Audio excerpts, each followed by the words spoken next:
updating us on the Western Main Road project and projects for the first quarter. So without any further ado, I'll hand you over to Senator Cox. Good morning. Thank you very much, Lezian, and let me say a pleasant morning to viewers and listeners. I trust that everybody had a wonderful Easter. It's a special time for the religious community, and so I trust that everybody had a good time. This morning, I wanted to focus most importantly on the Western Main Road project.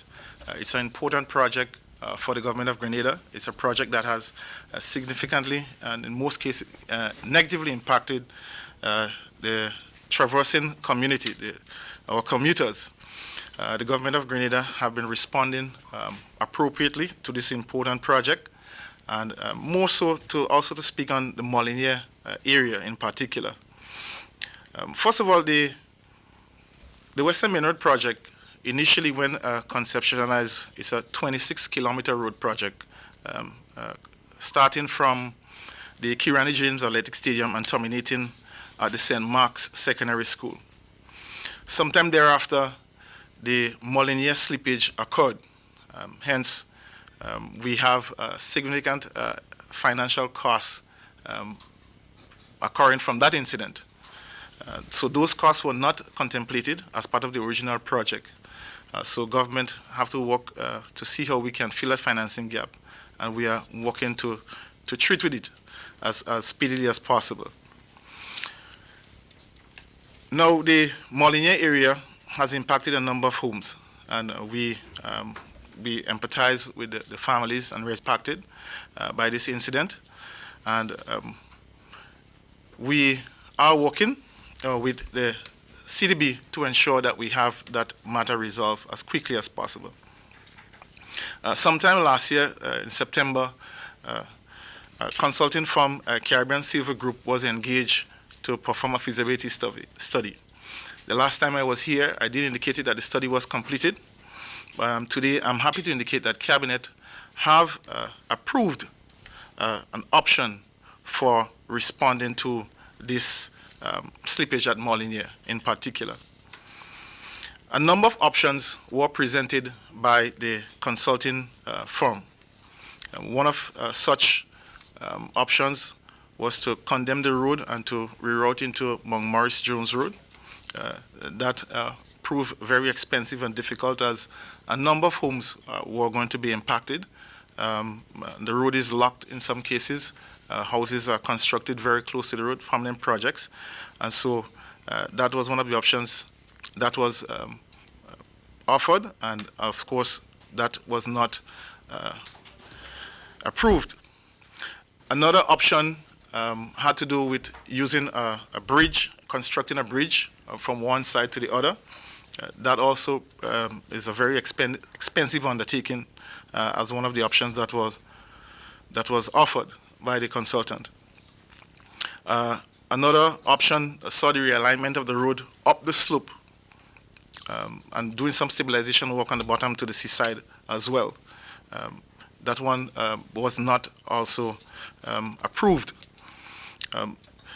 The option that was approved and deemed most suitable by the engineers and also the formal approval by Cabinet had to do with maintaining the road where it is, moving it slightly, a slight lateral movement by a few meters, and having stabilize the upper slope and stabilize the slope all the way down to the sea in a terrace-like manner with a number of drains as well to allow for proper water movement in that area. We are happy that this option is ready. The next step is that our engineering team will engage the bank during the course of this week to present that option for the other steps to take place, which will include preliminary designs, which will take, once approved, preliminary designs will take about 2 months, and then you have final designs, which will take another 2 months. And those designs are not just only for Molinier, but also for the entire works to be done on the Western Main Road, which will also see other slopes being stabilized as well. And then another 3 to 4 months to deal with the procurement process for selecting a suitable contractor. So all in all, we are looking at a possible likely start September, October for infrastructure works on the Western Main Road project. That is what we are tendering towards. This evening, myself, the engineering team, and the parliamentary rep for the Molinier area, that is the Prime Minister, Dr. the Right Honorable Kit Mitchell, we'll be having a community meeting with residents to engage them, to discuss the findings of the study, to take some of the questions and concerns, and to also to give direction as we move forward. As you know, a number of persons within that area are impacted, and so the social component of the project will have to treat with those matters. And so we'll have that meeting this evening and to appraise them on those decisions going forward. I think this is very important and very instructive to ensure that we go back to the community to let them know what is to take place going forward. So we are happy about this development. Before I take a couple questions, I know that we have we have our other colleagues who have to present. I want to just to inform of a number of projects that we are looking at for this quarter, important projects for this quarter. We have the Monkuma Road that is currently the design is being done currently by Glyn's Engineering. We should have that project started sometime this quarter. We have the Simon Cultural Center that we are working on for this quarter as well. We have the Sottis Breakwater project that is also ongoing. We should have the designs also completed this quarter and to have remedial work done. The St. John's River project, we have bids in and they are being evaluated, and that is going to be finalized within the next week or two. And so we should see some commencement of work this quarter from that project as well. We have also the mitigation rainfall project, the grant funded from the Kuwaiti government. We should have also the study commence this quarter. So those are some of the key projects that we are looking at for this quarter. And we are happy that, most importantly, that the Western Main Road, we are moving forward with a clear timeline for implementation to ensure that we bring some resolve for the persons within the Molinier area and also for the businesses, the buses, and persons who commute from the north of the island to St. George's on a daily basis. We understand the challenges that they have been having, and we ask them to continue to cooperate and work with us to ensure that we get the remedial work done as quickly as possible. So this is the update I have this morning for the public. And so I'm free to take a couple questions before I depart. Thank you, Senator. So, colleagues, you heard it from Senator Cox. Anybody has a quick question for the Minister? Yes, I do. All right. Good morning. Go right ahead. Identify yourself, please, and go ahead. Good morning. This is Linda Straker. Minister, can you tell us what is the most likely cost for that additional venture to Molinier with regard to the Western Main Road original project? How much more government would have to add just for the Molinier area? The last time you were there, mention was made of the Cherry Hill area. What is under consideration for Cherry Hill area? Now, I live on the western side. That whole road will be my daily plight, if I could use such a term. There are other areas that appears to be of a similar nature because of movements and fault line nature. You just cannot avoid it. What other research is being done to identify possible places where similar occurrence could happen, and how it plan on dealing with it? And my final question is, what type of reinforcement that will be done to Molinier? Again, over the years, we have seen gravel coming down. There are trees there, but it's a gravel. What kind of quality of soil and so are discovered to be there, and what will be used to reinforce that area so we will know at least the next 100 years there probably may not be movements after the work is done? Thank you very much for your question, Ms. Straker. Let me start with the costing. Originally, we received funding from the UK government through the UK SIF project, and we are very much grateful to the government and people of the UK who contributed to this project. The original cost for the Western Main Road before the Molyneux incident was about $32 million. That was the grant funding that we received for that project. As regards to the additional costs, that is still being finalized, and so we do not have the figures for the final cost for that project. The engineers, when they're preparing their final designs and bill of quantities, all that will be ascertained going forward. So thank you very much for that important question.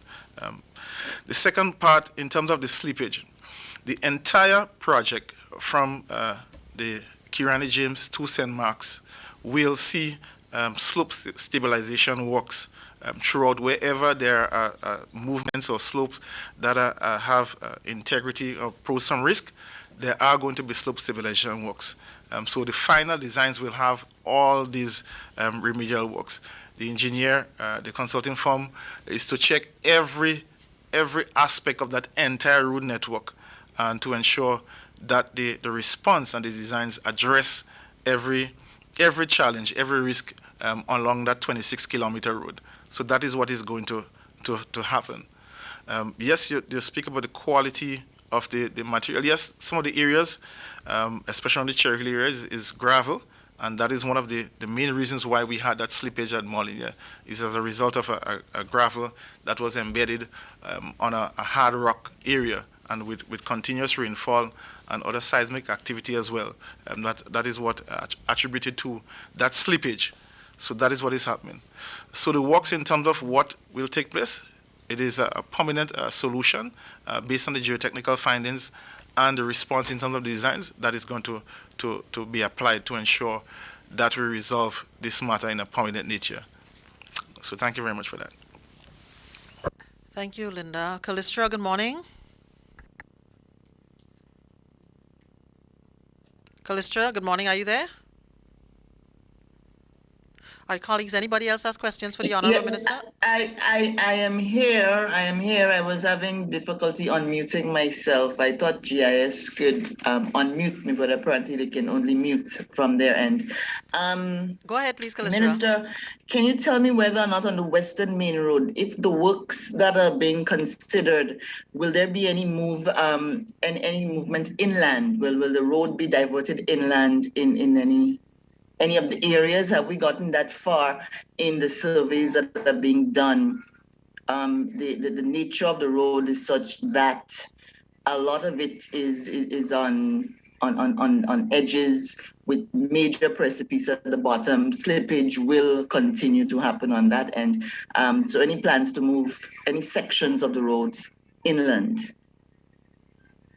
Thank you very much for your question, Callistra. That has been a customary approach in terms of road work. Once there is some threat and there is an opportunity, once the survey allows for moving inland, that is a normal response. So in areas where there is deemed that the road should be adjusted laterally, that will happen. But the final designs will inform such in a more definitive manner. So we do not have those designs as yet, but the initial feasibility study will take all that into consideration. So yes, thank you very much for that important question. Colleagues, anybody else with a quick question before we wrap up this segment? Yeah, I just want to ask the Minister if he could also, as he was providing updates, if he can update us on the Lavery feeder road, please. What's the situation there? Thank you very much for that. The Lavery feeder road is one of the components of the Feederus project. You know, it's 11 roads that is going to be constructed under this project. Currently, we are working at Bel Air in St. Mark's. We also do some work at Red Mud, St. George's Estate, and we now at Lavery. We had work commenced there a couple of weeks ago, and we recognized that we had some significant challenges in terms of the design. The designs were prepared by a company, WI, and they are also given the contract to supervise the project as well. And what we recognized, there were significant design errors with the project, which resulted in us having to make significant variations, which also have some cost implications. So as government, as a ministry, we are treating with that currently. The variation work is actually ongoing, and government is responding appropriately to deal with those matters, especially with the design errors, because it's work that government would have paid for. So that is what happened. It's no fault to the contractor, of course. The contractor was given a job to perform based on the designs that they tendered for, and we had to, as government is responding, and has since made those changes, and the project has recommenced, and we are moving speedily to bring a better road network for the people of Laborie. I must indicate that the people of Laborie have been very supportive, and they were also part of a community meeting where they came out to understand what transpired and what resulted in those delays. And so we are grateful for the partnership and support of the community in that regard. That's it, Linda. Callistra, you have another question? Thanks. Minister, on the Feeder Road projects, the $40-something million spent, can you give me an assessment of how far behind we are on implementation of that project, given the schedule that was created and the times that I know there were delays? I'm assuming what you were talking about there a minute ago falls under that as well. How far behind are we on implementation with the Feeder Roads? I cannot say that we're behind, because even if you have a delay, it doesn't mean that you cannot expedite and get back in line. But I cannot say that we are behind. It's a 30-month project, and they are implementing based on the schedule. So while we had that short delay in Laborie, it doesn't throw the project back in any significant way at all that will affect implementation, the implementation rate. Projects are built in such a way to allow for dynamic changes. And so I don't think that we are significantly behind anyway to implementation. I know that we are scheduled to go to the Claboni road next. And one of the things that you have when the contractor mobilizes on site depends on the ownership of land, because he would have to get a site office. They would have to lease a piece of land to set up. So those are some of the things that will take time in terms of how you mobilize. But to say the project is significantly impacted in terms of implementation rate, that is not the case currently. Thank you very much.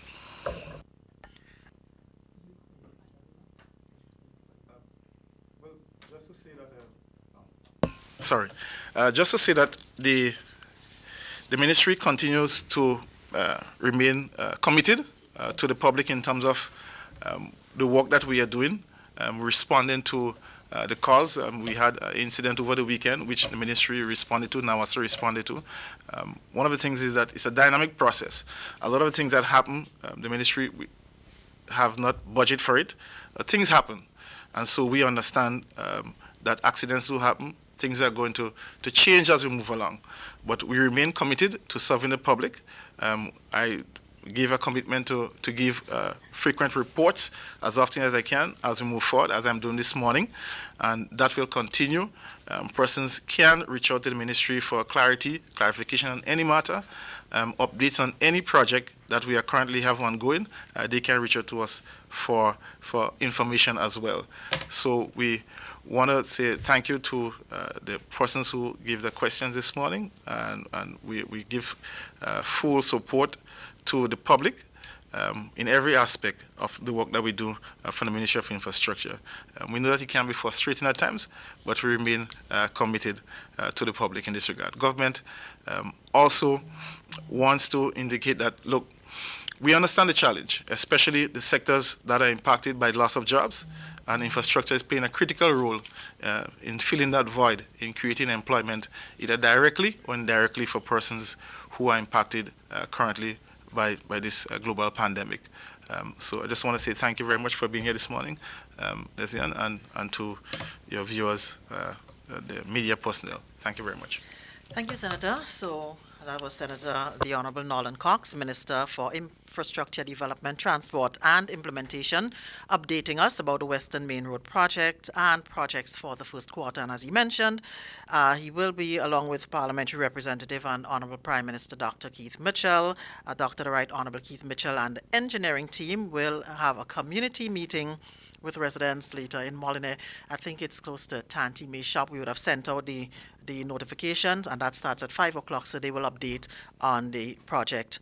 So colleagues and viewers, we take a quick break, and we will come back as promised with the officials from the Grenada Tourism Authority.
Welcome back. We are now into the second part of our post-cabinet press briefing this morning, and we have with us officials from the Grenada Tourism Authority.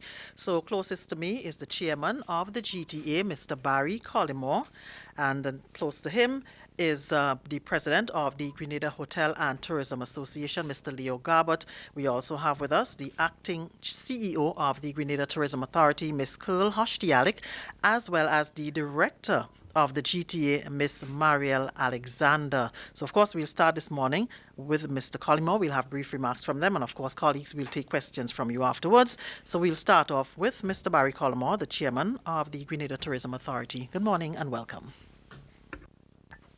Thank you, Leslie Ann, and good morning to everyone and to the viewers and listeners of GIS and certainly the other media houses. Particularly pleased this morning to have my friend Leo Garbett, who is the president of the Grenada Hotel and Tourism Association, join us for This is in fact our first press conference of the GTA, and I'm very pleased that Leo has been able to join us, and it certainly shows how close the GTA and the GHTA have been working to try to reopen Grenada safely and indeed reposition the everyone's telling me I have to speak up to reposition the product. I want to start this morning by echoing the sentiments of the directors of the GTA, and indeed a lot of the membership of not just the GTA, but in terms of the entire industry. We are facing at this point as much as 90% decline in tourism in general, in across all different sectors. And that's just numbers, but what this means is we have thousands of people out of work.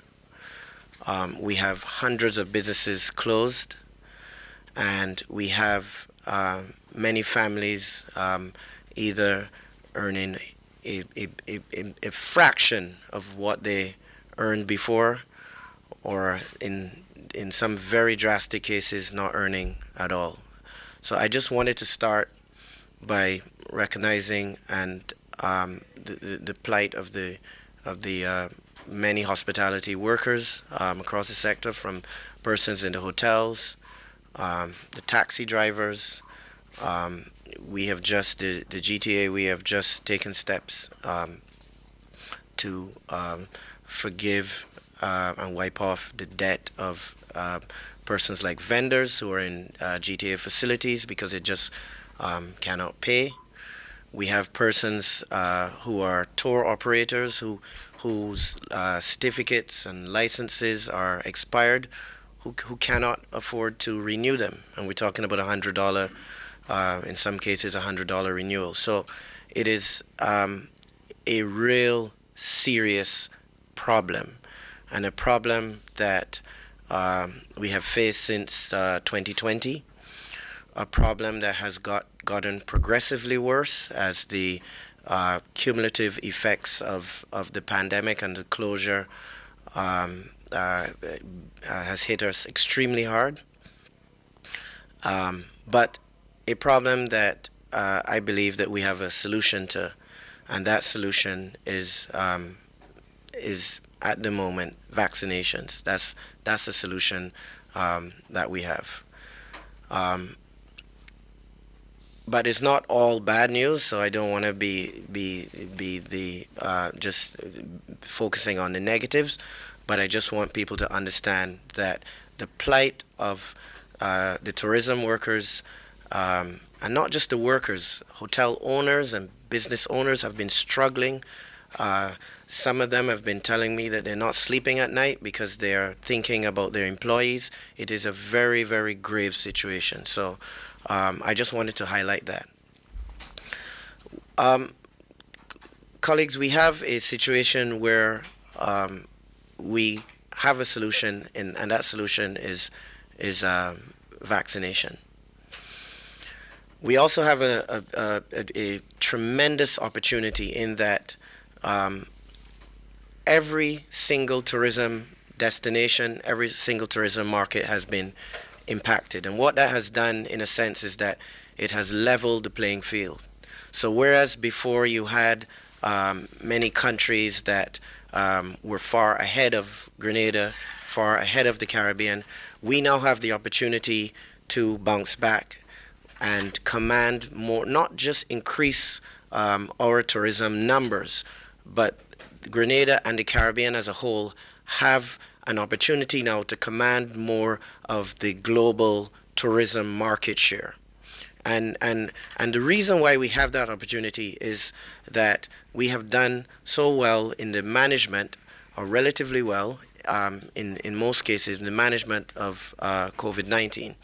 And whereas, unfortunately, and I'm not please do not think that I am in any way focusing on the plight or trying to be opportunistic in terms of the plight of the persons in other markets.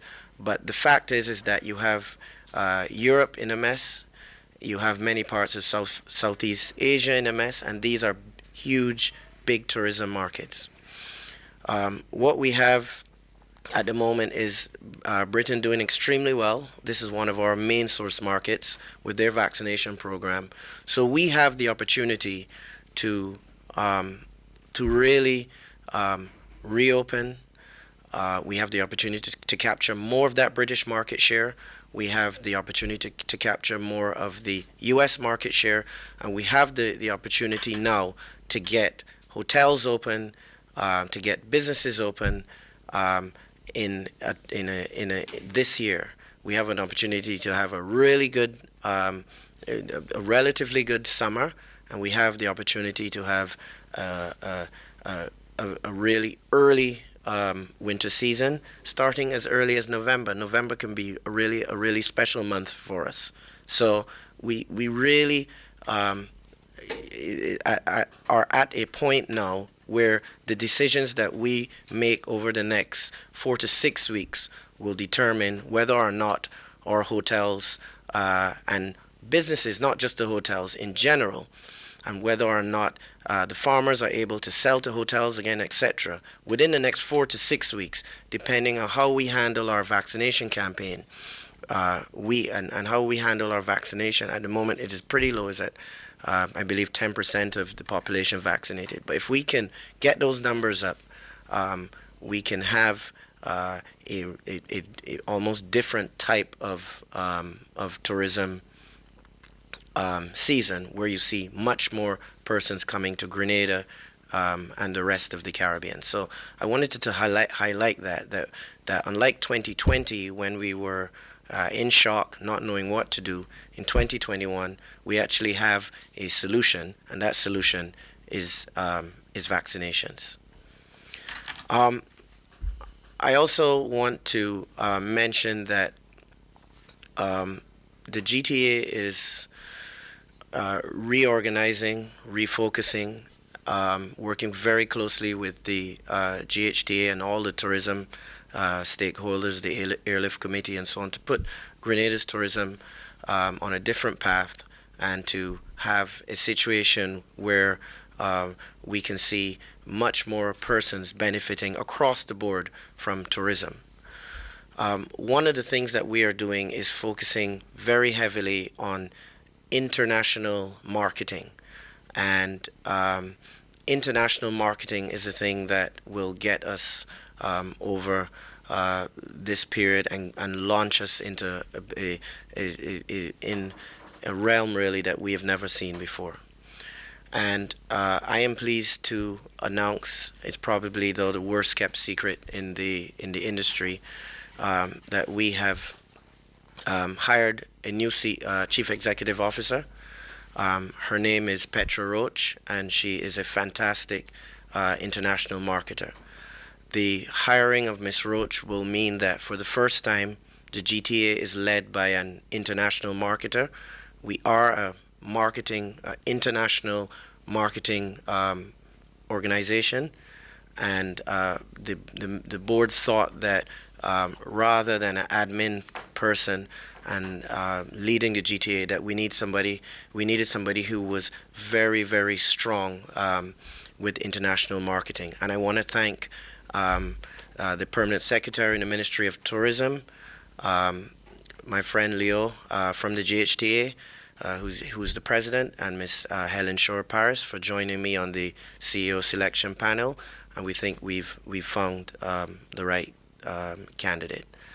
There's lots more to be said, but I have 3 other colleagues here with me, and I don't want to take up all the time, so I will defer back to you now.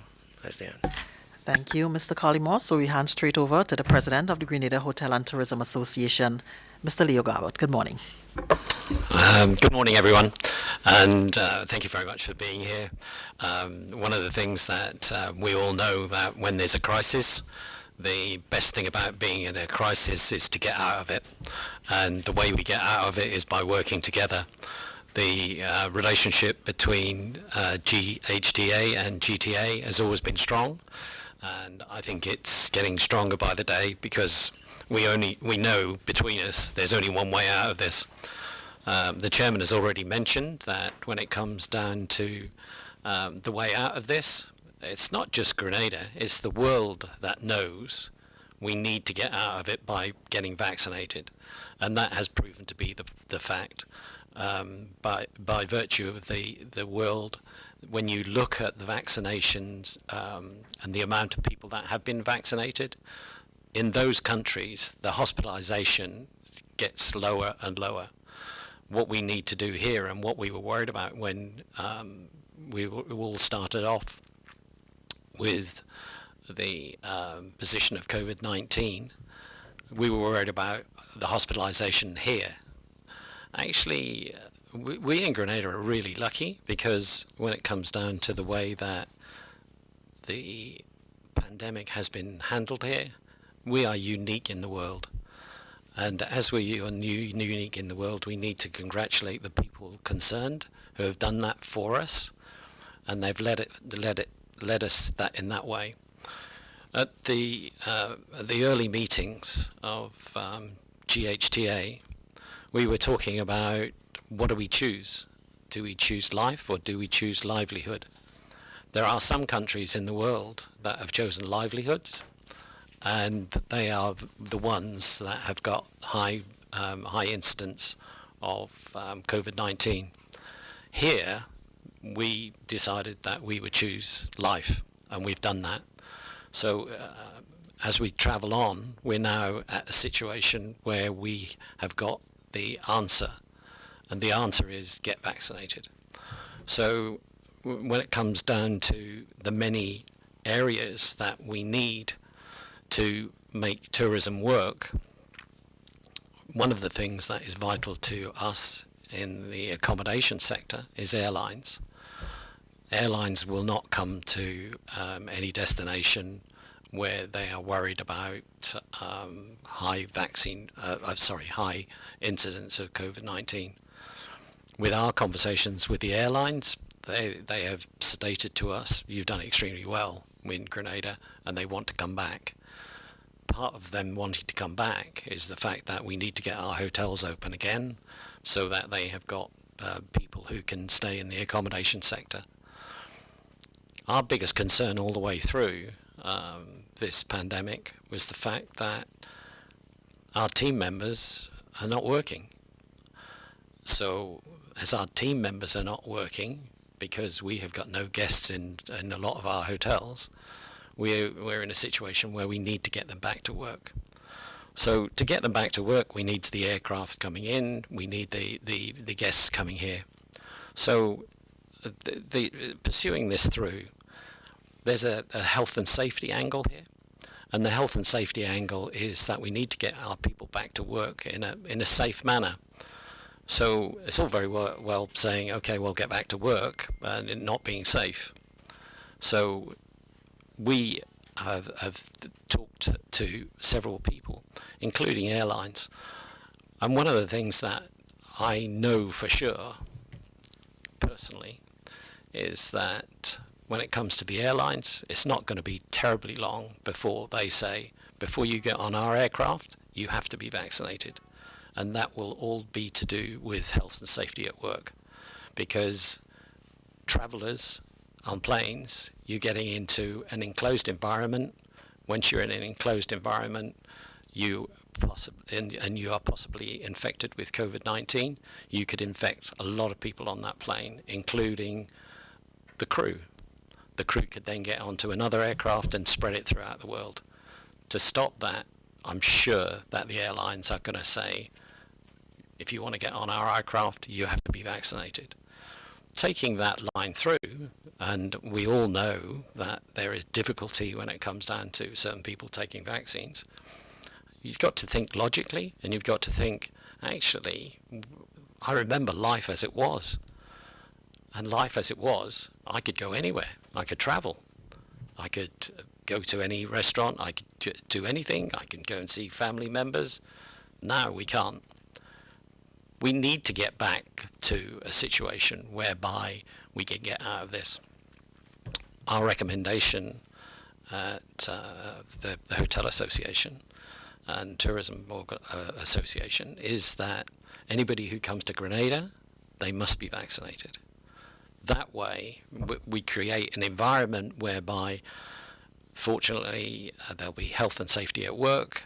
The people at the hotels will be vaccinated. Anybody who's coming to the hotels, delivery drivers, taxi drivers, tour operators, vendors and so on, must be vaccinated before they come on to hotel sites.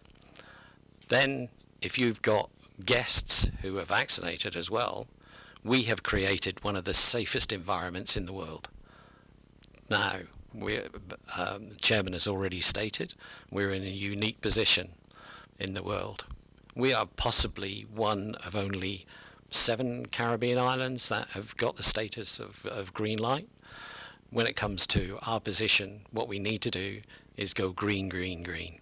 And the way we go green, green, green is vaccinate, vaccinate, vaccinate. That's our way out of this. Thank you. I just want to mention one thing before we go on to the other aspects, just picking up on what Leo was saying. As hoteliers like Leo, when he is bringing guests here, are being asked by the tour operators already, are your staff vaccinated? And it's a serious question, and it may sound simple, but it's not. And the reason why they're asking that question is they are not going to put themselves at legal risk to send guests to hotels and other attractions and other destinations, where the front-facing staff who are interacting with their guests are not vaccinated. And at the same time, you do not want persons interacting with people who are flying in. Yes, the vaccine protects you from getting sick, but the scientists are saying that there's still a possibility of you, it's a small possibility, but there is a possibility of you transmitting it even though you're vaccinated. So you don't want people leaving the hotel and bringing the virus home. So it's a serious issue, and this is why I'm pleased to announce today as well that the GTA is issuing a new Grenada Safe stamp to all properties who have their staff, their frontline staff vaccinated. For hotels, restaurants, and other attractions that have their frontline staff vaccinated, the former Pure Safe Travel stamp will be replaced by this stamp now, the Grenada Safe Vaccinated stamp, and that will give confidence. It will limit the liability of operators who are welcoming guests, and it will serve as a sense of comfort to persons who are in the. So I'm very happy with the work done, and I commend the acting CEO and her team for coming up with this. It's a fantastic effort, and we have tremendous buy-in from the hotel and tourism sector in general. So this stamp will replace the Pure Safe Travel stamp. We have the next realm now is vaccinations, and this is why why we're very pleased now to issue this stamp. So this will the former stamp, Curl, that will expire. Right, that will expire, and this new Grenada Safe stamp will replace that for properties who have their staff vaccinated. So I want to encourage persons who have not been vaccinated to start thinking about and try to get vaccinated. Because what is going to be happening very soon is that persons like Leo, who may or may not, I don't know what his vaccination rate at his hotel is, but the tour operators are going to say to him, the staff who are interacting with the guests, are they vaccinated? And if they're not, what could happen and what will happen is they will say, well, I'm sorry, but we are not sending any guests to you. We will send them to another property that has vaccinated, has the staff vaccinated, or they may send them to another destination. So we have an opportunity, having made all of the sacrifices that we have made, to stay inside, to forego birthdays and family events and all of those things, that we've made the sacrifice. Now the next step is vaccination. And I know that some people are worried about different things with the vaccination, but you know, the thing about it is that you know, the AstraZeneca is actually the only vaccine really that's been tested globally on a mass scale. It's the one vaccine that's been rolled out in almost every single continent. You know, it is a global vaccine. So if I were taking a vaccine, I'd take the AstraZeneca, which I have done, because it's the one vaccine that's been tested across all different kinds of conditions, ethnicities, different demographics. It is a true global vaccine. I'm very pleased that we have it here, and I've taken my first dose. Our board is all of our board members are vaccinated, and I'm very happy to make another announcement today, in that on the 22nd of April we will have our first in-person board meeting since we formed the board in November. We are meeting at the GTA conference room on the 22nd of April as a board, and the reason why we can do that is because we are all vaccinated. So I just want to mention that. Thank you.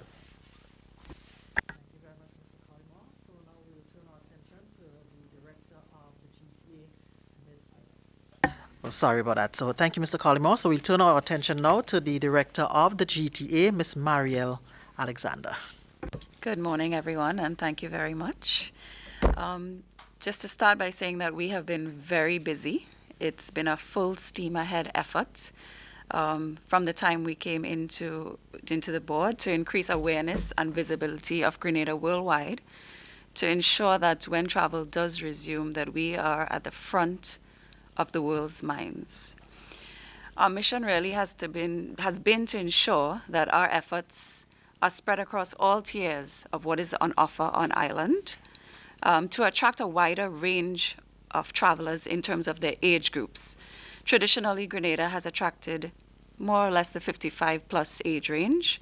We are on a mission to really fill all the gaps, attract younger travelers, as well as families to the island. And of course, to increase our visibility worldwide. Too often we hear people say that they haven't heard of Grenada as much as we would have liked. And we are seriously on a mission to improve that. As the chairman mentioned, the UK really is ahead of the curve in terms of vaccination. And we have been given a fabulous opportunity to review our representation. Our representation in the UK of over 20 years recently announced their retirement. And we therefore began the process of bids for proposals for our new representation. It's been a really amazing exercise, an eye-opener for us. We've been able to see all the areas where we could fill the gaps, things that we weren't doing, things that we could do more of. And we are confident that going forward, we are going to have dynamic teams focusing on marketing, sales, and PR. The UK accounts for over 16% of our arrivals, and our aim is to grow this significantly. This is going to be a game changer for us, and we are really looking forward to it all. In fact, this process has been so positive for us that we have now embarked on the same for the US, Canadian, and Caribbean markets. So we are currently putting out an RFP in those markets as well, And I guess it's highlighted to us once more that we should really be doing this process every 2 years or so to ensure that the energy is fresh and our teams are truly working to give us value for what we are paying for. We've been currently in discussions with a new UK airline, which is really going to increase our reach to the UK market. It's a direct service. It will be opening up a new gateway for us, Manchester, with over 300 plus seats once weekly. We currently don't have what they consider direct flights, because most of our flights dip into other islands. So this is going to be truly a fabulous opportunity for us. It will open up our market to travelers in the northern UK. Manchester alone has a population of over 500,000. And that's not even considering the surrounding areas and cities. So we're talking access to millions of travelers who before did not have access to us. Our statistics show that our travelers from the northern parts of the UK were very small. So this really is going to be an amazing opportunity, which we are currently in discussions on. We've also been spending a lot of time looking at our partnerships very closely and seeking those that we feel will give us excellent value and results. We all know Expedia. It's one of the first places we go to when we want to travel, when we're looking for activities and doing so many different things. Expedia is actually one of the top producers on island. So we felt like we needed to invest more in that partnership to grow it even more. Expedia has 200 sites in 75 countries and 35 languages. So that gives you an idea of the span of what they are able to access. They actually have a reach of 144 million monthly unique visitors worldwide. So we are really looking forward to growing that partnership. Another that we are putting our efforts into is our partnership with HotelBeds. HotelBeds is the world's largest B2B travel distributor. They have over 60,000 members. And the great thing about HotelBeds is that they give us access to high-value customers who actually research has shown that they spend 2 times as much money in destination on average as most other travelers. That's definitely something we want to tap into. HotelBeds actually produced over 72 million tourists in 2019 and over 1.9 billion platform searches daily. So we are confident that that partnership is going to be a successful one for us. Of course, our airlines are very important, and we are working very closely with the airline committee. In fact, we've gone into a bit more of airline relationship management because we feel that it is so important to ensure that we are never left out. When the airlines are looking at new routes, new gateways, we want to ensure that we are at the front of those decisions as well. We've just signed into partnerships for marketing with JetBlue, British Airways, Air Canada, really trying to ensure that we are placed at the front when these airlines fully resume travel. The UK is set to resume on May 17th, pending, of course, the Prime Minister's confirmation of that. But Grenada has, in unofficial reports, has been listed as one of the green destinations because we have done so well in the management of the pandemic. So we really want to ensure that we are partnering with British Airways to get the best out of that, because people have Grenada on their minds, and we want to ensure that we are supporting that effort. We actually created a specialist committee on the board for the yachting and marine sector. We saw the need to give that some focus to really increase our visitors in that sector. We actually had in February, just 2 months ago, we had the Viking Explorers on our shores. And this is a family-friendly fun rally, which ended in Grenada. We've actually been very fortunate that we've actually been able to secure a 3-year contract from 2022 to 2024 which will bring the rally back to Grenada. Now, this rally brings crews from Sweden, Norway, Australia, Spain, Canada, many destinations. So it really has been a great opportunity for us. We've also been able to secure the ARC rally this year, which should be taking place in November of this year. And the Camper and Nicholson Port Louis Marina will be the new Caribbean destination for the 9th annual ARC rally. This contract was signed for 5 years. So we will actually be the end for this rally. It's a transatlantic rally, which begins in Gran Canaria, and we will be signed on from 2021 to 2025. This rally will see over 100 yachts sailing to Grenada. So you can imagine all the extras that are going to go along with such an arrival to the shores. We recently launched Grenada Rocks campaign, which I hope you've all seen on all our social media platforms. It has been very successful, and big thanks to our team, our marketing team at the GTA, for launching that and carrying it through. I believe we have a video that I think everybody should go on and see. It brings you right home and makes you want to go share an oil dong with your friends and family immediately. Mouth-watering. It's the oil dong video, and I believe that's brought us over 500,000 views already. So it's been a real success. It's also featured some of our artists like Vaughn. We have Finuel, who's the international designer, featured, and there will be a lot more coming. So we ask you to go on, have a look at it, support, hashtag Grenada Rocks as much as you can. Share it with your friends, your family. It truly is highlighting everything that's authentically Grenada. And then lastly, just to touch on, I guess the pandemic has really brought to light and highlighted how much we need to ensure that we are digitally represented in the world. I mean, we need to be at the tip of everyone's fingers. That's been all that there really has been for the last year. And bearing this in mind, we are embarking on a project to increase the capabilities of our website and also to develop a Grenada app. This, of course, is going to have endless possibilities. It's going to create great benefits to all stakeholders, being able to have accessibility to everything. And we want to ensure that when somebody does search for Grenada, that they are able to find the information that they need, and that our website and app will take them to all the different aspects of the island that they can enjoy. So thank you.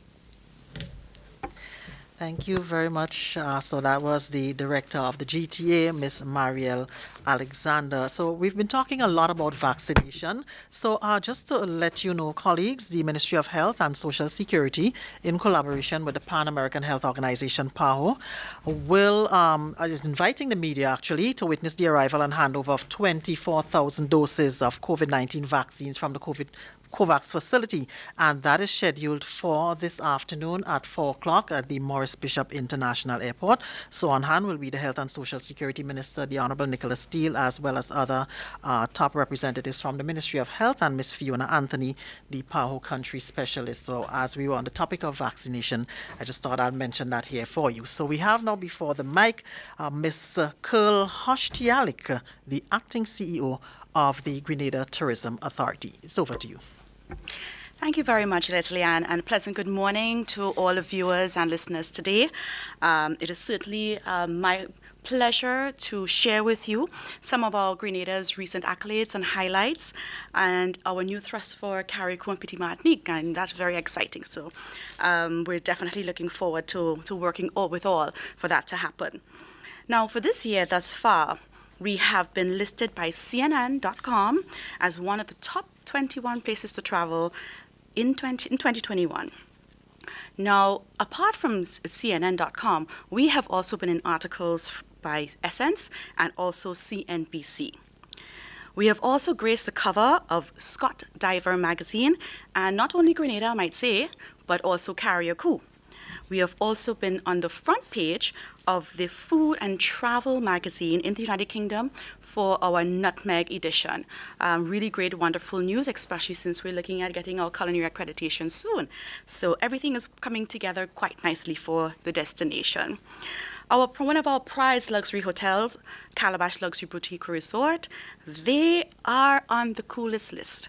They have been listed as one of the 10 coolest Caribbean hotels for 2021, and our very own Spice Island Beach Resort has been nominated by the prestigious Condé Nast Travelodge for their Choice Awards. Now, we're getting ready. There's going to be a drum roll hopefully soon in August or thereafter. But the World Travel Awards has shortlisted Grenada in 3 categories. We have been shortlisted for the Caribbean's leading beach destination, for the Caribbean's leading nature destination, and for the Caribbean's leading tourist board. Now, the World Travel Awards is recognized globally, and they are the ultimate hallmark for industry excellence. So we know that this is going to be a great achievement for us, and we call on all, and we invite all our industry partners, all our fans to Grenada to please vote. Thank you so much in advance. So going smoothly along, so we're going over to our sister islands of Carriacou and Petit Martinique. Now, our new thrust for Carriacou and Petit Martinique, Grenada's dual sister islands, is to create a sub-brand that complements the mother brand for Destination Grenada. This will give Carriacou and Petit Martinique their own unique marketing identity. They are at the stage, they are at the cusp where it is absolutely critical at this point, and we are so very happy to have made this decision. And upon which premise I will share with you. And those cannot be overstated. I'm sure there are quite a lot of other charms in terms of why it is that we're focusing on this right now. Apart from Carriacou and Petit Martinique having a diverse product, we have a diverse diving and snorkeling in Carriacou and Petit Martinique is spectacular. We also have an unmatched culture, unmatched. Be that you want to go up to the Maroon and do quadrille dancing, it is unmatched, I tell you. And the ecosystem is phenomenal. If you have not visited Oyster Bed or hiked at High North, seen the multitude of flora and fauna in Carriacou, we need to take a trip to Bird Sanctuary as well in Carriacou. Carriacou and Petit Martinique thrives on domestic tourism, visiting friends and relatives, the diaspora, of course, who make a big part of the product there, and the yachting community. And they all appreciate and love the sister islands. And of course, they consider it a slice of their own paradise, who doesn't? But case in point, in terms of the importance of domestic tourism, our Paradise at Home campaign, which has been growing really smoothly since we would have been launched in 2019, is the fact that the Easter holidays, you could not find a place to stay in Carriacou and Petit Martinique. I mean, the boat was packed. You called even a week or two in advance, you could not find a place to stay. So I know family over there was welcoming their own family and their friends. And of course, I know they were going to do plenty of adventure. Be they were going to be on Paradise Beach or Sandy Island, and that is the significance of tourism. And why it is that we do what we do, because it really is for us to thrive as Grenada and as an economy. Now, a part of the thrust to fortify our cultural heritage link to tourism, we have submitted 2 cultural elements to UNESCO for inscription. Now, we have been supported by the Ministry of Culture, the Grenada Cultural Foundation, the Ministry of Carriacou and Petit Martinique Affairs, and of course our home ministry, the Ministry of Tourism. Now, this is really important. UNESCO is globally acclaimed and forms part of the UNESCO efforts to preserve and showcase unique attributes of countries globally. And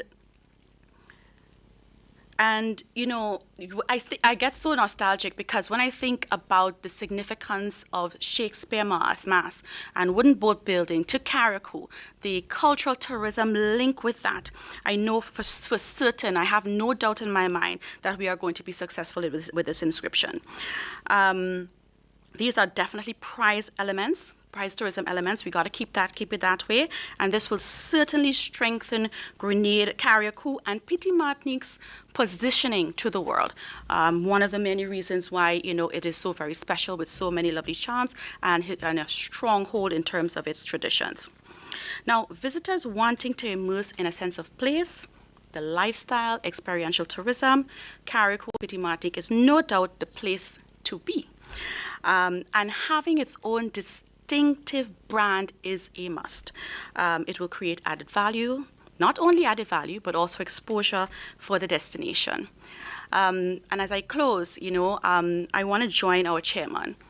In indicating that the road to tourism recovery depends on all of us.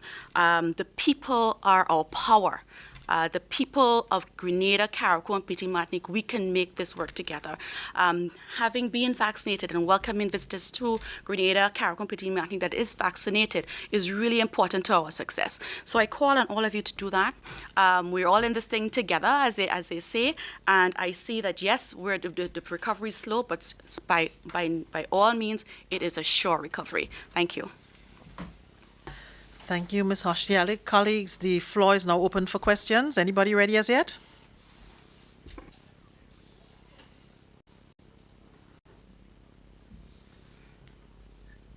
Thank you.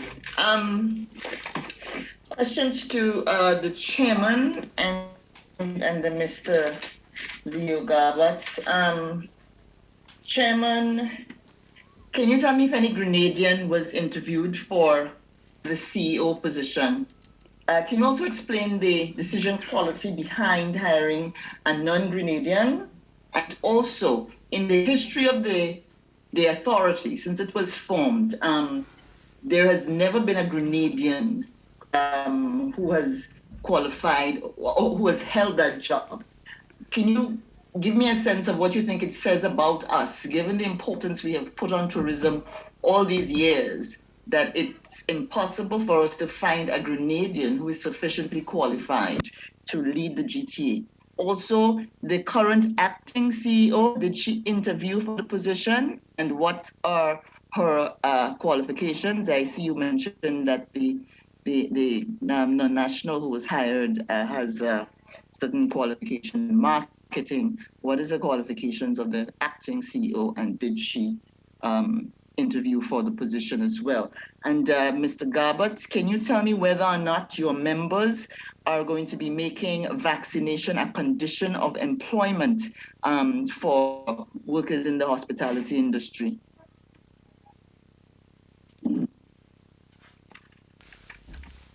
Thank you, Callistra. Quite a number of questions, a barrage of questions. Let me try to take them in what I remember first, and if I skip any, Leslie Ann or Callistra, please remind me so I'm able to answer all of them. In terms of the interview selection criteria process, one of the things that we thought was very important to have a quick restart for Grenada was to have someone with an international marketing network, someone who has been to the trade shows, who knows all the players, who can pick up the phone and call American Airlines, who can pick up the phone and call British Airways, and who can really get because the important thing is not just that we restart tourism, but it is how we restart it. So that we thought that one of the main criteria was to have someone who could do that and lead the restart very quickly to get businesses open, to get people coming here as quickly as possible. So having an international marketing network was important. As it relates to what I think it says about Grenada, and as it relates to if any Grenadians were interviewed, there were 2 Grenadians who applied, and none of them have an international or had an international marketing network. So that was important to us to have an international marketer running the GTA. There are possibly 2 Grenadians that I can think about with a real international marketing network, but none of them applied. And one of them is Marielle, and but she's a director on the GTA, so nobody who was from Grenada with the internet, nobody from Grenada of the 2 persons who applied had ever worked internationally in tourism before. As it relates to, but let me make a point though.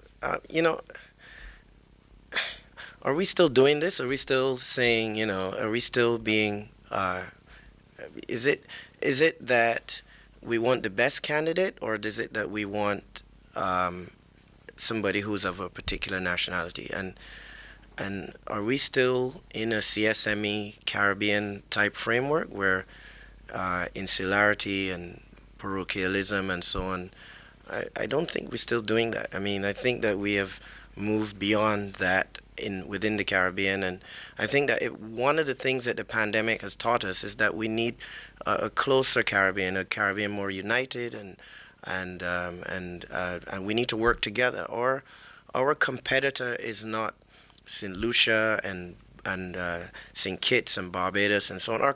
Our competitors are Seychelles, which already has herd immunity because the population has been vaccinated. So those are our competitors. So I'm not gonna get it. The point is that the person hired is a Caribbean national. We didn't have a Caribbean national hired before, but the person who's hired now is a Caribbean national. But we should want the best person regardless. But I'm also pleased to say as well that as part of the agreed duties of the CEO, the incoming CEO is a mentorship and training program which we will get approved and at the board level, and the new CEO will implement, so that we will have the GTA has a very young marketing team, a very dynamic marketing team. There are 3 or 4 young women who work as including the acting marketing manager, who are young and who can well benefit from guidance from an experienced person like the incoming CEO. So, as part of the job that she's going to be required to do is not just getting the tourism back on track, but capacity building is going to be important, and it's vital. We thought that should be added to her portfolio. I'm not sure if I got all the questions. There were so many, but I hope. Oh, the current CEO is tremendously qualified and a brilliant administrator and a good person, and I could not speak more highly of her. The current CEO, who's sitting right there, is not an international marketer. That's not what she does, and that's what we all thought. It was not just me sitting there and think. We had a panel from the private sector and within the GTA and the GHTA, and we all thought that what we needed was an international marketer, and as a brilliant as a administrator that the current CEO, acting CEO is, that's not one of the things that she does. Thank you, Mr. Collymore. Mr. Garbutt, go right ahead. Actually, I must get involved with this because when we were discussing the situation of the new CEO, I thought the sensible thing that was stated is that we should concentrate on marketing and marketing the destination. Actually, one of the things that we all know, because we've been in Grenada for so long on promoting tourism, is that it's never been high on the priority list, and hence what was said previously, that a lot of people have said, about Grenada, we don't know enough about it. What my feeling is that when it came down to the 6 candidates that we interviewed, there was 2 outstanding candidates, and the last one we interviewed, afterwards when we were discussing it, and we said, if we get her, that's it. That's the best one. And I'm delighted that she's accepted. I'm delighted that we've got someone who, in my opinion, if we were in the Olympics, we'd have Karani James on our team.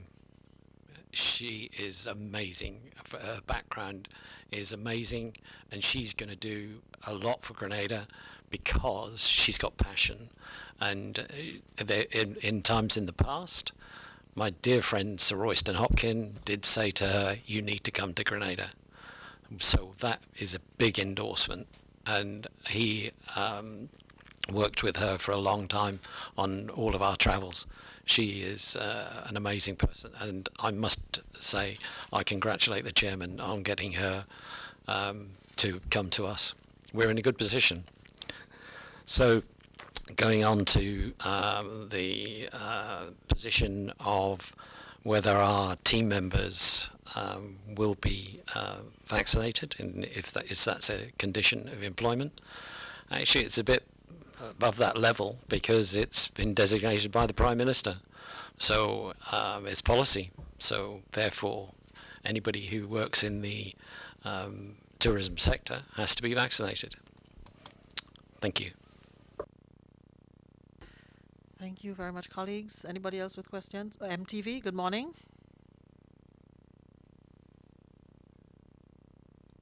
Good morning, MTV. Go ahead with your question, please.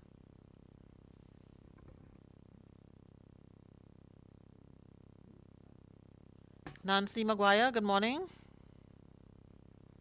Good morning. Go right ahead. Are you hearing me all right? Yes, we are. Go right ahead. When the Prime Minister spoke last week, he said that workers in quarantine facilities will need to be vaccinated. That's 80-some hotel facilities. How is the hotel operators going about ensuring that their staff are vaccinated in those quarantine facilities? And looking ahead as to what's been said so far, what are you doing to make sure they get vaccinated? Thank you. Thank you, Nancy. And that's obviously for me. When it comes down to one of the things that I find really surprising is social media. And unfortunately, a lot of people listen to social media, and there's a lot of details on social media which are very odd and very strange. So what we're doing within our hotels is we're talking to our team members and saying to them, this is sensible. And we're getting strange replies. We had one person who told us that they've got dermatitis, so they can't get vaccinated. Now, that is just bizarre. And all of us within the hotels have got that sort of situation. What we have done is we've put on issues, and we've making sure that people understand what the position is. So now that I've got this opportunity, let me say that I'm vaccinated. My family have been vaccinated. There's been no issues at all. Some people, that when they're vaccinated, they get a slight high temperature and they feel slightly off, and that might last for 1 or 2 days. What that means is that it's good because the vaccine is in your body and it is reacting, and therefore it's creating an environment whereby if more spores come into your body from outside the COVID-19, they will be fought off by the vaccine. So imagine a situation whereby we've got people who are vaccinated, like myself and other people in the hotel and the hotels, and then somebody who's not vaccinated and they've got a COVID-19, they infect me. So that won't be bad for me because I'll have very mild symptoms of COVID-19. But however, I could pass that on to an elderly relative, and that would be seriously bad for the elderly relative. So, and they might have to go to hospital. And apparently a lot of people haven't seen what has to be done to people who have to have their breathing done for them by a machine.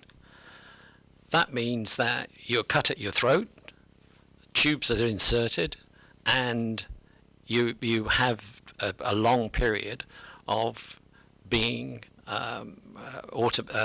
the machine looking after your breathing. Now, somebody was saying, well, I don't want to get a headache for 2 days, or I don't want to be vaccinated because I'm worried that I might get a fever for a day or so. Think of the difference, and think of the fact that you need to be vaccinated to stop you going to hospital. That's what you need to do. So it's logical. And also another thing that I've said in the past, and I'll say in this forum as well, if you've got something valuable, you insure it. So your house, your car, the contents of your house.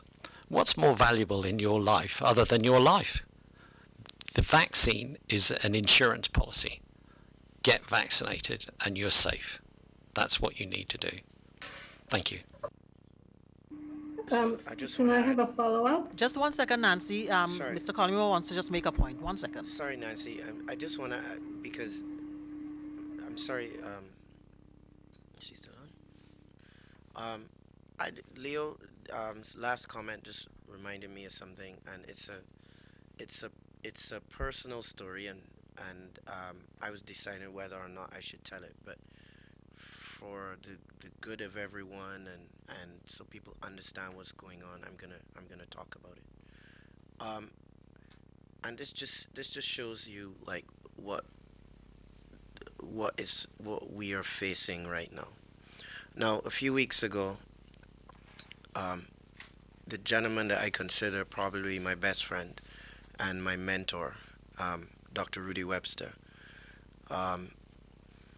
he said to me, Barry, I want to get the vaccine. Can you arrange for me? And so I arranged for him to go on the Friday.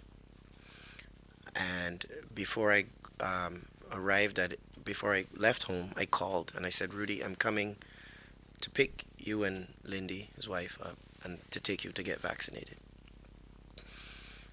And then he said to me on the Friday, he said, you know what, I'm not feeling that great. Can we do it next week? And I said, okay, sure, let's do it next week. And I called Dr. George Mitchell and Dr. Brathwaite, and I said, look, Rudy's not coming today for the vaccine. So if you guys had made, and which they did, make special arrangements for him, then, you know, 'cause, don't worry. That was the Friday. On Saturday, Rudy had a stroke. Now, I've told that story because can you imagine if he had gone on the Friday, got vaccinated, and then Saturday he gets a stroke? You understand what, with his international, regional profile, what everyone would be saying. The vaccine caused the stroke. Colleagues, the fact is that we are embarking on the largest vaccination campaign in the history of mankind. AstraZeneca is being rolled out across many different countries, many different regions, more than any other vaccine. The fact is that there are some people who have or had pre-existing conditions, and every day there are people who will get sick. It doesn't mean that the vaccine has caused that sickness. It just means, like my friend, that you had issues in your body, and the issues happen. Whether or not you have the vaccine, people will get sick. So as Leo said, the most important thing that we can do right now to ensure our own lives, and not only our own lives, you don't care about your own life, care about the people around you, your elderly aunt, your uncle down the road, the shopkeeper that you frequent their shop. Care about them and get vaccinated, because it's the only way to protect yourselves and to protect others around you. And unlike last year where we didn't have a solution, we have a solution this year. So why not take the solution? And within the hotel sector, hotel and restaurant staff are required to get a range of vaccines anyway. They cannot work. This is not a new thing. It's in case, just so people understand it, people working in the industry have to get a range of vaccines and tests right now. Before COVID, they had to get them in 2019, 2018, 2017. They had to get that range of tests and vaccines in order to get the food handler certificate to be able to work. And without that, they can't work. So this is nothing new. It's just now that we have a new disease that has come upon us. We have the tools to fight it. And if we don't fight it, it's going to overtake us. Thank you, Mr. Collymore. Nancy, you had a follow-up question? Yes, I'm just going back to Leo on what are you actually going to be doing, though? I understand the logic and the reasoning why people should be vaccinated, but what are you actually doing in the sector with it at each place? I mean, how many workers is that to get vaccinated? Are they going to be mandated, as Barry pointed to other vaccinations that we have to get? I just wonder what your plan is. What are the specifics of what you're going to do to convince people that may be hesitant that if they want to work in a particular hotel or restaurant, what are you doing about it specifically? Thank you. Actually, thank you, Nancy. Realistically, when it comes down to it, the education side of things is vital, and making sure that we have got PR so that people understand what happens.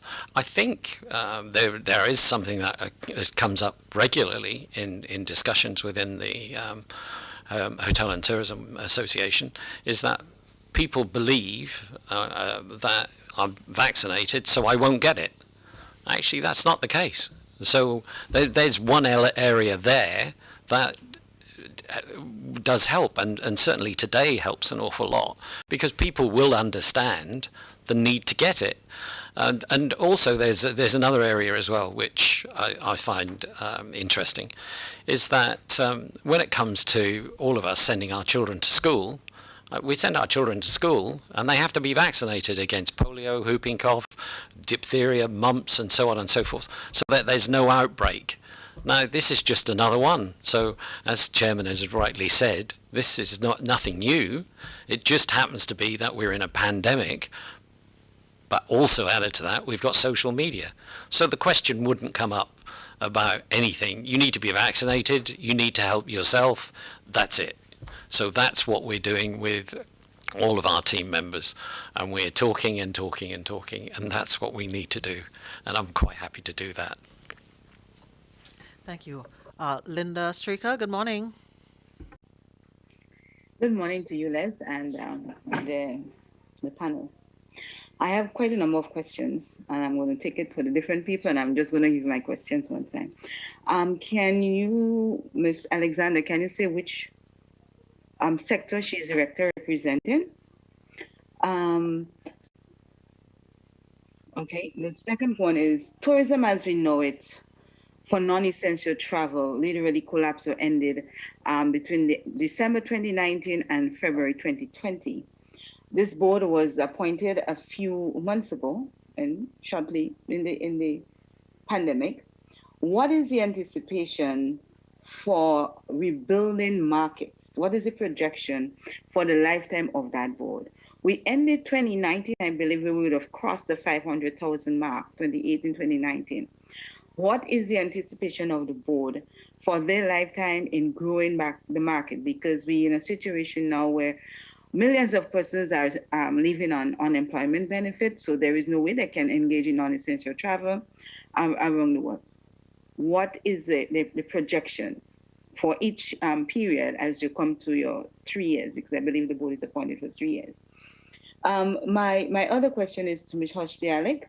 The Spice Island Beach Resort has been closed from since I think March 2020 and is scheduled to open in the latter part of this year, 2021. Can you explain how it got that award, please? I'm trying to understand a hotel that was not functioning, how it was able to be awarded. Now, on the situation of vaccine, where I understand that persons have already, under the law, you need to have your food handler certificate. You need to get certain vaccine and go and do certain tests. But that is for those who are in the kitchen, food handlers. Are you saying now that there are mandatory vaccine that persons who do housekeeping or even working in your front desk that has to be vaccinated for? I know about the food handlers. I was not aware that persons who are working in other areas, maintenance and so forth, that they also had to be vaccinated, other than on what we would have had for childhood, which everybody would have gotten. And my final question has to do with travel outside of the UK. Yesterday, I believe, yes, yesterday, we would have seen a news conference with the Prime Minister of the UK explaining, they call it the traffic light, the plan for travel. Grenada happens to be one of the green countries, so that's good for us. But one of the things that is written there is that persons who, when they're returning, most likely will have to come back with a PCR COVID test that says that they're negative. How prepared is our facility here, and what role is the tourism association as well as the hotel association playing to ensure that our lab here is equipped to facilitate those persons who, yes, you're coming with your vaccine, but you still have to prove that you're also negative. What kind of partnership is going to be happening now with our Ministry of Health and the GTA to ensure that people who are returning, not those who are arriving, are qualified and meet the criteria for entering the country that they would have left? If I have follow-up, I will ask. Thanks for now. All right, thank you, Linda. So I think the first question was to Ms. Alexander. What sector are you representing? I think it's the first question that was asked. Thank you. I guess I would want a little more clarification as to exactly what it is you're asking what sector. I am part of the tourism sector. I've been working in tourism for 21 years now. I work with a company called St. James Travel and Tours, which is a destination management company. We basically look after customers from the time they arrive on island to the time they depart. We're in the cruise sector, providing experiences on island. I also have been traveling to trade shows representing Grenada for maybe the past 17 years. So that would be in the US, in the UK, in Europe, within the Caribbean. So I hope that gives you a little bit of clarification. Look, may I just come in here? I know on the boat structure, there are persons representing different sectors. So you have the police, and so forth. Linda, Taxi people. that's not correct. Sector, the marine sector. Linda, Which that's sector not. are you representing on the board? Linda, Question. that's not correct. That the board is they are 3 mandatory appointments on the GTA by law. The permanent secretary in the Ministry of Tourism, the head or a representative from the Chamber of Commerce, and I think those are the only 2 mandatory appointments by law. So there's no police on the board, and there's no. This board is very different in it. We've followed the law, but what we've done is we've gotten persons with skills from a range of sectors. So the chancellor of the university is on the board, and he is able to look at the whole sector involving SGU. Marielle represents the largest ground handler and the company that handles the largest volume of UK tourists to Grenada. You have and you have other persons, Adele Garbutt, Leo's daughter, who is a hotelier, Lawton Hagman, who's a hotelier. So it's a range of skills. So it's not what everyone is representing is Team Grenada. That's what everyone's representing. All right. The second question was the projection for rebuilding the markets after COVID-19. I think that, as I said earlier, the playing field is now level, and there are a a significant percentage of potential travelers who are looking now at tourism in a different way. They are now not just looking at where is coolest, or where did my friends go, or where are all the rich people going. They're looking at what's safe. Where will my children not get sick?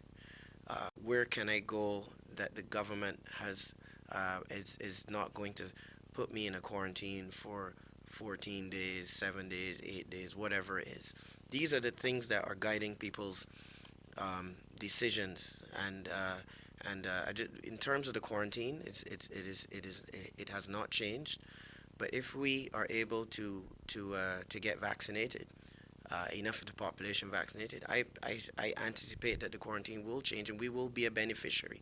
But if we cannot change the quarantine procedures, we will not be a beneficiary of the travel. A significant portion, as the airlines and others have told us, that one of the main drivers of tourism from now is people who don't want to have long quarantine periods.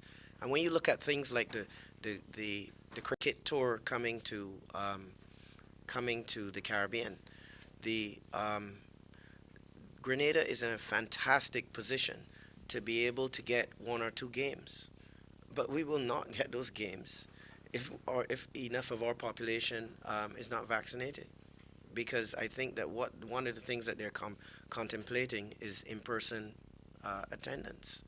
And if we are not vaccinated, they will go. Antigua is galloping ahead with vaccinations. They are nearly 30% of their population vaccinated. You look at Barbados and others, St. Lucia. We've got to step it up and realize that the market can come back. We can grow our market. One thing for sure, no one's going to Europe. Because of what is happening there, and it's unfortunate. And as I said before, I'm not trying to sound opportunistic, but I'm giving the reality of what is happening. So we have a tremendous opportunity to get people here who would never have thought of Grenada and never have thought of the Caribbean, simply because they can't go where they normally would go, to the big destinations, Eastern Europe and the Mediterranean and parts of Southeast Asia. So the market, there is tremendous interest in the Caribbean, and being on that British green light is tremendously advantageous to us. I just wanted to add. Liz, I just wanted to ask one clarity. Okay, with just Mr. hold a Mr. second. Collymore. Right, just hold a second, Linda. Linda, just hold a second. Miss Alexander was about to make a point. 1 second. Yes, thank you. Okay. I just wanted to add, I know you asked about what our plan is to regain our visitors and to increase our visitors. I did go through, I pointed out quite a few things that we were already subscribing to and had in the works. So that should give you an idea with, creating partnerships with our airlines, with some of our tour operator partners, with Expedia, hotel beds, trying to bring new airlift, opening new gateways, etc. So those are some of the things on the table, and of course the yachting sector that we have seriously been able to secure some great contracts. So those were, of course, the things that we highlighted, but there are also many more on the table. Thank you. All right, Linda, you can go ahead now. Miss Alexander, thank you. Go ahead, Linda.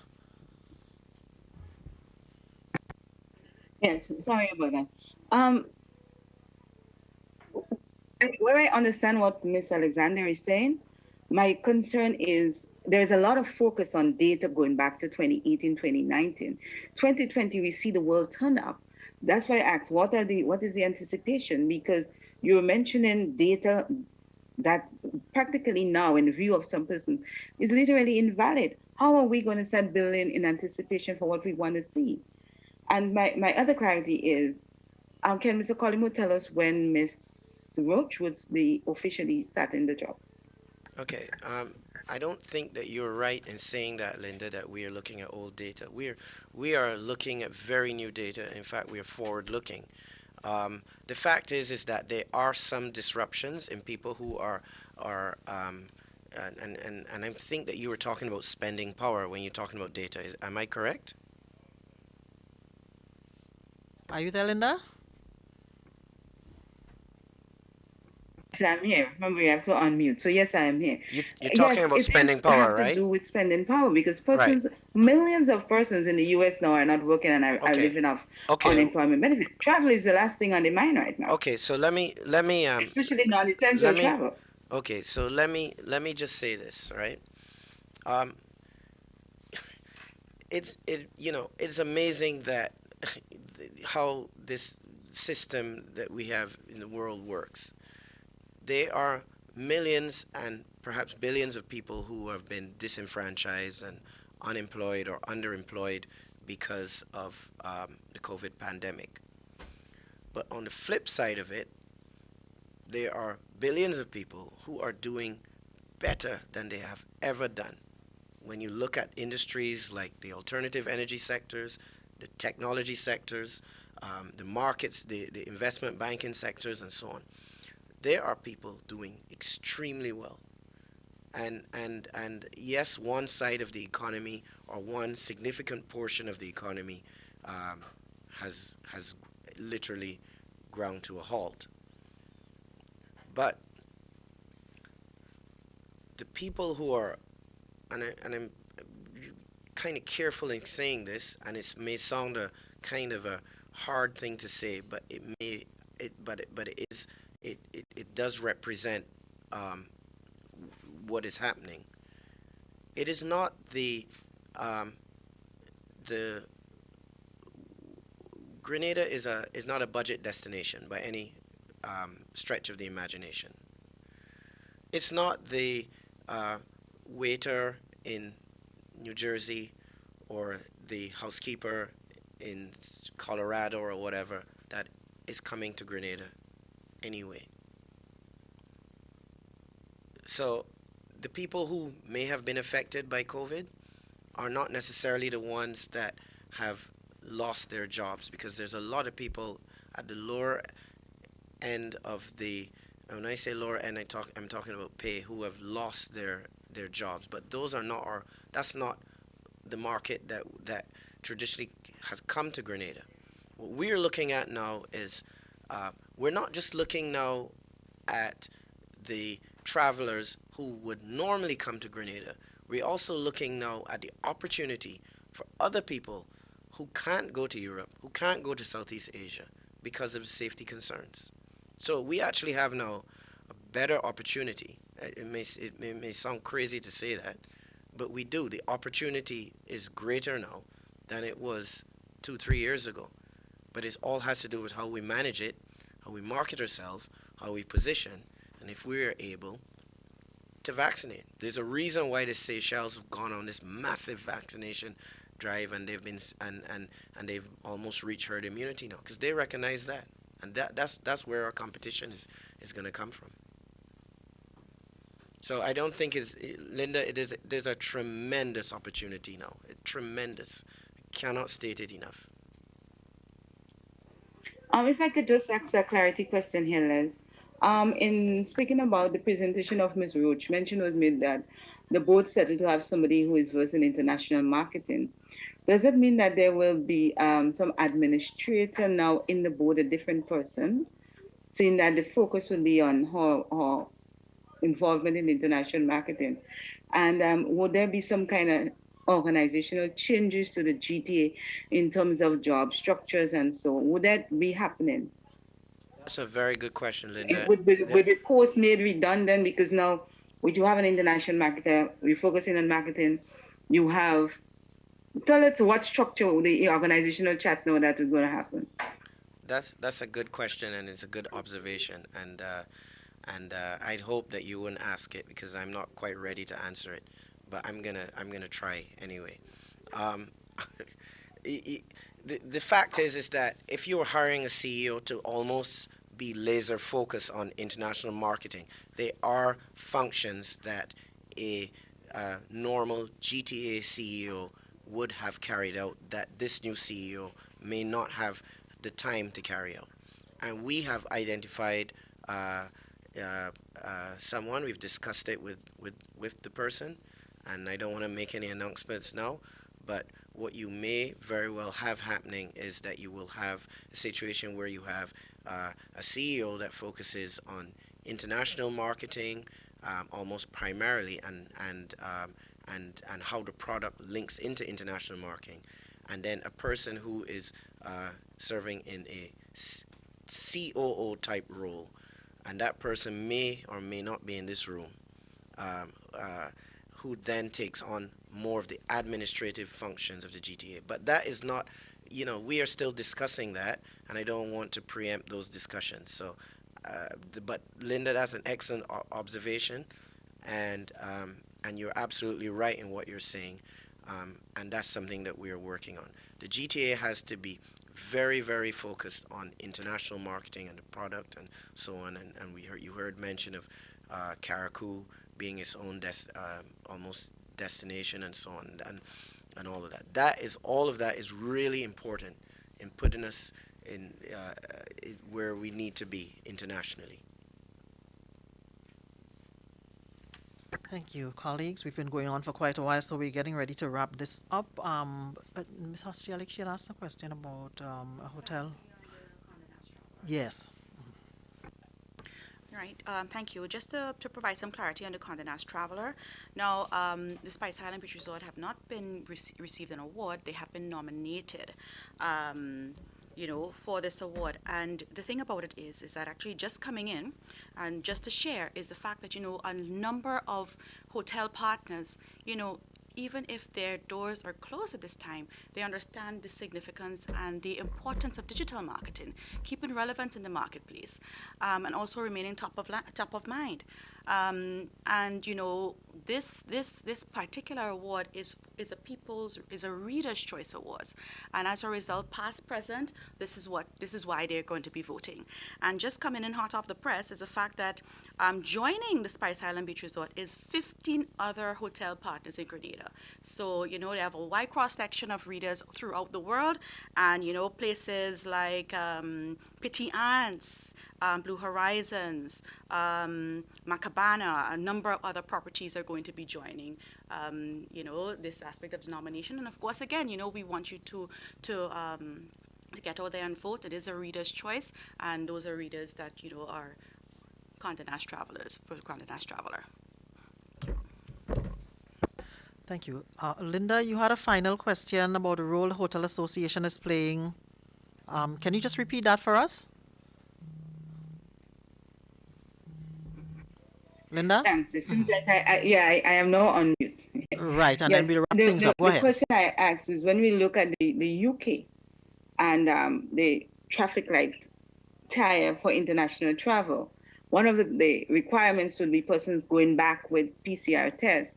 My question was, what role is the GTA playing to ensure that our health facilities here is prepared to ensure persons have those results on to travel back, not necessarily to come in, but to travel back to where they're going so they can be accepted.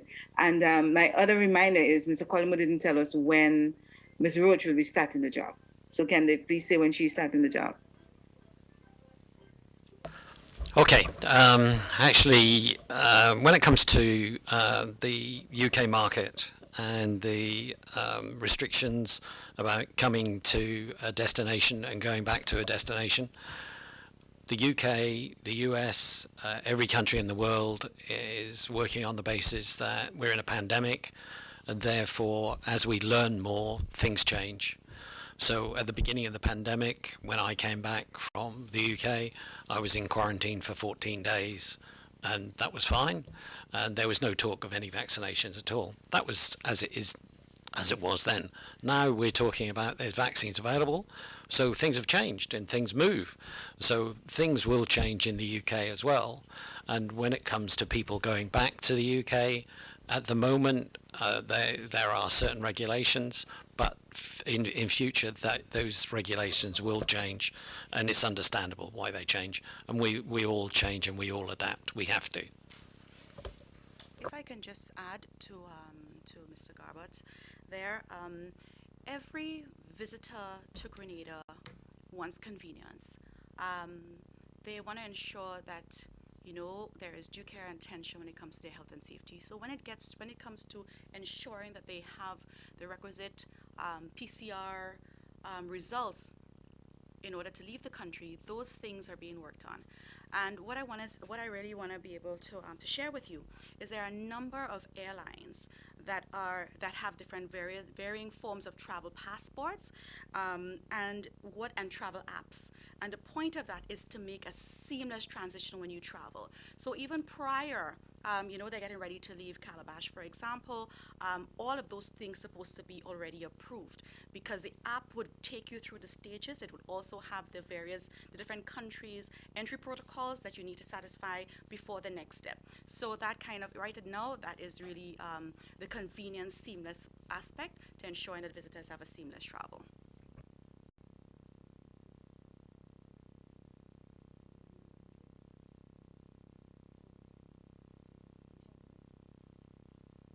No, we just wanted to qualify. Myself and Mario were just chatting here.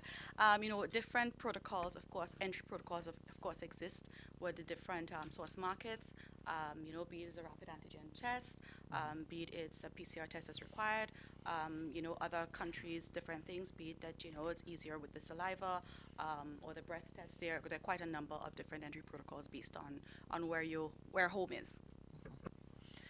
Thank you very much. So, colleagues, we've gone on for 2 hours this morning. Thank you so much for all of you who've asked your questions. So we'll turn it over to the chairman, Mr. Barry Collymore, for some closing remarks. Thank you, Leslie Ann. I just want to say that it's really significant that we are having this press conference at this time because this time after Easter in Grenada normally represents the time when when tourism takes a nosedive in terms of numbers, and we really have to address that. The GTA is fighting on many fronts for the reopening and repositioning, the safe reopening and repositioning of tourism. As I mentioned before, we have the vaccine is really the key to Grenada taking advantage of the opportunity where we have a level playing field now, where we've never had that before in the history of tourism, where we are able now to be ranked as one of the best tourism destinations to travel to, and that is because of our safety record. Now, let me just put a caveat here. We have done well, and our safety record, and we're on the green light for travel. I suspect that we may not stay on that green light if we do not have enough of our population vaccinated. And whereas the rankings were based on COVID numbers before, very soon persons are going to start looking at what percentage of your population is vaccinated, what percentage of your frontline staff are vaccinated. So this is very key. We've come this far, but we have one more hill to climb, and that hill is vaccination. I also want to end by saying to the persons working in the hotel industry that we know that the pain and suffering that many persons are going through, it is not easy by any stretch of the imagination, but we have a solution, and that solution is vaccination. I really think that we can, there are a number of opportunities before us, and we can grasp those opportunities, but we have to get vaccinated. On the last thing, there are a number of things that we, other than international marketing, we need to look at the cost of energy, because I sound like a broken record, but that is absolutely key to the survivability and the sustainability of our hotel product, in particular the local hoteliers. The cost of energy needs to be addressed, and government is now in a position where I believe that they can address it, and it's something that is going to, along with all of the other measures, it is going to be a key in terms of whether we are successful with tourism or not. Carriacou is really top of my mind, because I really believe that Carriacou and Petit Martinique can be one of the attributes that puts Grenada, the destination Grenada, on the map. And we have to have a lot more focus on Carriacou, and we have to have a lot more focus on our product in general. So I want to thank you, Leslie, and the GIS team for facilitating this. I want to end by giving credit to the acting CEO and her team at the GTA. I think you guys have there's a very, very heavy load to carry, and the GTA is staffed with a number of very competent persons, and I think that we're moving in the right direction, and I want to commend the acting CEO for leading that charge.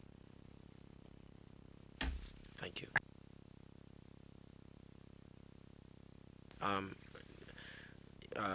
The start date of the new CEO is still to be determined, because there's some, as you may or may not have read in the press, she has resigned her job and is coming to Grenada, but obviously there are some contractual issues that she will have to deal with having done that. So the answer to that is I think I know, but I can't say right now.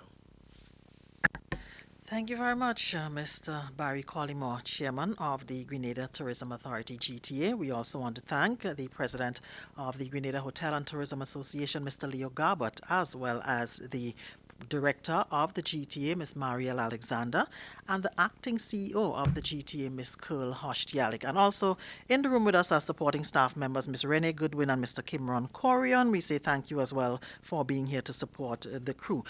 And of course, we also want to say thank you to Senator Nolan Cox, the Minister for Infrastructure Development, Transport and Implementation, who was here before the team that is here right now. And just to remind you, colleagues, Senator Cox and the Honorable Prime Minister and an engineering team will be in the Molyneux community at 5 o'clock today, just to discuss some of the things that Senator Cox would have mentioned here in terms of what the plans for work on the road. Well, we know the situation with the road. And also to remind you again that we are to receive 24,000 doses of the COVID-19 vaccine from the COVAX facility, and the shipment arrives here this afternoon around 4 o'clock at the Maurice Bishop International Airport, and of course you are invited to cover that as well. But the GIS will of course be at both functions, just in case you cannot make it. So colleagues, thank you so much for being with us, and thank you for all your questions. Viewers on the Channel 22 of Facebook page and the YouTube channel, we want to thank you again,